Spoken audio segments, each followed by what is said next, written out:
Good morning, everybody. This is Osprey from MyChartCoach.com, and in this video, we're going to take a look at Pacific Gas and Electric. As you can see here, it closed down to 39.92 on Friday. You can see on Friday it opened up above 44, and then it came all the way down and closed below 39. And then now we have PG&E trading at $33 in pre-market trading. So down huge, down 16%. Okay, the market just opened, so it's down another 15% today. If you look here at the options chat last Thursday, we posted an alert that PG&E would be under pressure with the fire danger and the rolling blackouts.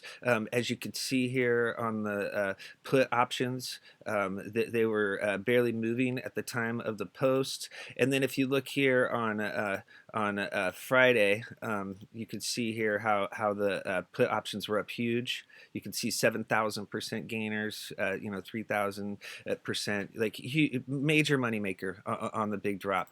And then if you look here at Pacific Gas and Electric here on the closing options for Friday, you can see here how they ended up closing very strong.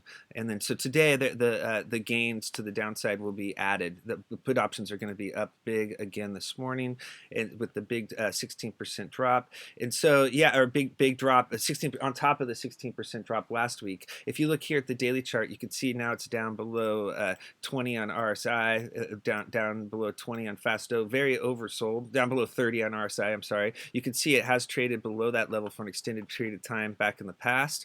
Now it's coming down, and it broke all the support from 2018. Now it's dropped below June support, and then today it's dropped below February support. So now it's trading at its lowest level in 2018. So we need to look at a monthly chart. If you look here at the monthly chart for PG&E, ticker symbol PCG, you can see here the 200-month moving average down here at 34.17. That's going to be a big level to hold. So right now it's trading below that level. So you want to try to see if it can find some support in this 34 range. Let's see where it's at right here. Gosh darn it.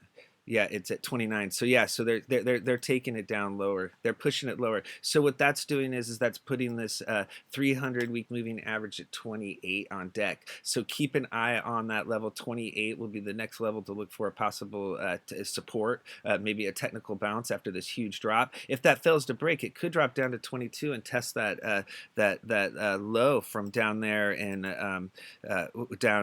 2008. That's the levels that we're hitting right now. As you can see here, the low close for 2008 at 26. So keep an eye on the 26 to 28 support zone. On a huge drop in 2008, it came down and tested the 19s. So yeah, so there you go. This was a huge play. If you want to get this kind of information early and be on top of these types of plays before they start, please come check out the chat. As you can see, I'm posting lots of information on a daily basis with lots of good plays with chart setups. If you came in here and you jumped on this, you'd be up like 10,000%, multiple thousand percents right now. So the measly $15 to $20 a month that I charge would be well worth it. So don't be penny wise and pound foolish. Come join the chat so you can start making the real money today. All right, thanks.